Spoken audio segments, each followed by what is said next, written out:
Well, first of all, he's a master musician. And you know, he looks good when he does it.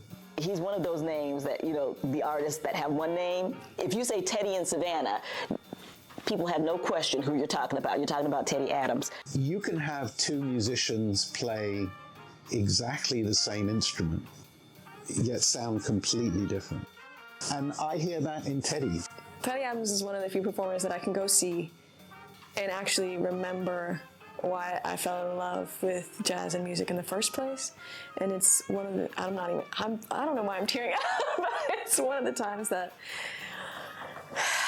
as a musician you can really go and remember why you fell in love. You know, as a little trombonist that I had no introduction to jazz or anything, I said, oh wow, I'm interested in that. I want to sound like that. This is actually in the epilogue of his book, and it's written by his daughter, Tasha.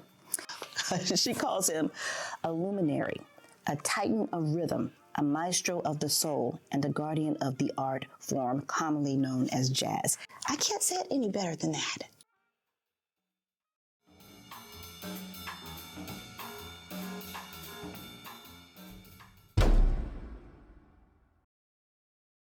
Whoa, East Broad Street.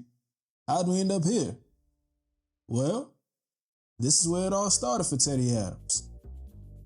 I was a typical black person in the Jim Crow South of Savannah, Georgia.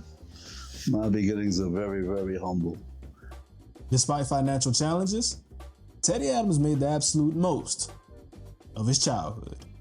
The house that I was raised in didn't have running water or electricity, yet I was in walking distance from City Hall.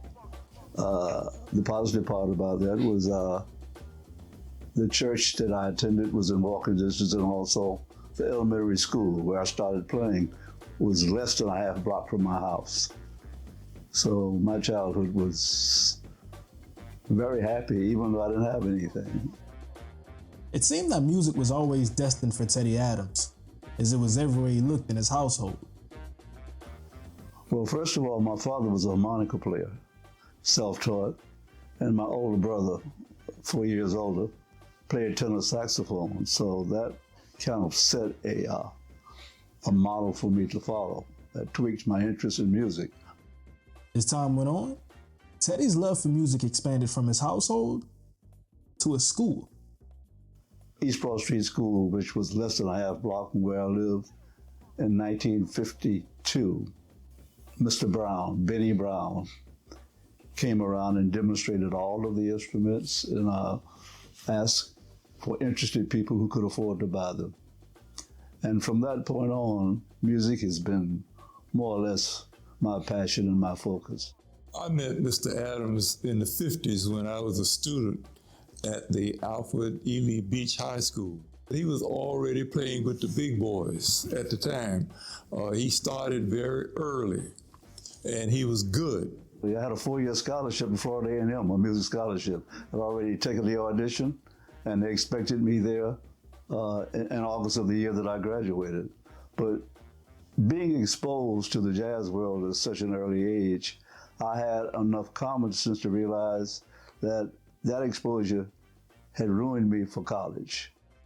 Although Teddy Adams was talented enough to earn a scholarship, the college life wasn't in his heart, and he found himself making a major decision.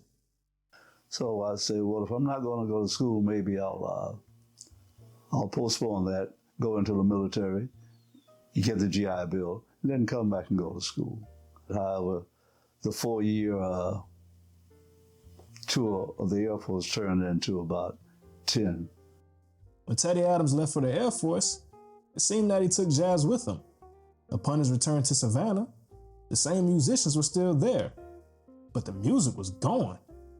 Jazz had gone into what I would like to call a hiatus. I never figured that out because upon returning to Savannah, the same musicians that I left here were still here, but the music had diminished. Hungry to protect Savannah's jazz culture, Teddy Adams got to work. He and Ben Tucker really revived jazz in Savannah. They started what was called the welfare society, and they would give jazz mini concerts. We pack their auditorium there, or their space there every month. So I knew then that we had accomplished something. And then shortly after doing that, we decided that we would start a group called Coastal Jazz Association. After only 1 year of that organization being formed, we put on the first Savannah Jazz Festival. First of all, I'm amazed at how it's grown and transformed, because the first one we put together, there were 8 or 9 people or something that sort of started the thing. And again, it was one of those things, some were musicians, some were business people with that different skills that they brought to it. So we decided to put on a festival, and it was a fairly small deal. Now, you go down to Forsyth Park on Friday or Saturday night, and there's 10,000 people. The music, the realness of this music was presented, and I had a chance to see and hear some of the best musicians in the world. This is a big event that's, almost 40 years old now, and we have artists from all over the world who come to play because of Teddy Adams. So I think the most compelling thing about him is just that he is larger than life, but he is so humble and down to earth. Despite a humble demeanor, each time Teddy Adams touched the stage, came more fans. There was no denying that a star was born. Teddy's role really has been as a reservoir of knowledge for people who want to know about Savannah jazz and Savannah jazz history, but also as the first call musician when people want to present an authentic jazz program. When I hear Teddy play, you hear his warmth, you hear his sincerity, you hear his, humanity as a human being, and that comes out in his playing. And I think that's a hallmark of all great jazz musicians, is that you really feel their essence, when you hear them play. Over time, Teddy Adams racked up a variety of achievements, from being elected into the Savannah Jazz Hall of Fame, earning Savannah State's prestigious Richard R. Wright Award, being named the official jazz ambassador of Savannah, and more. Teddy's stardom spans both on and off of the stage, but his goal is much more than individual awards, and he uses that same passion to teach the next generation of jazz.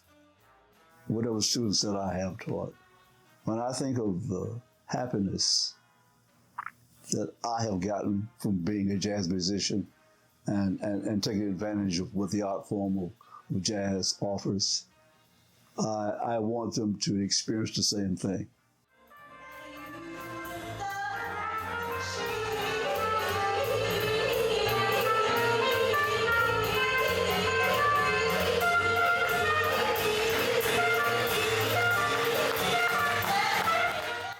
He gave me my first experience playing jazz down at the Marshall House.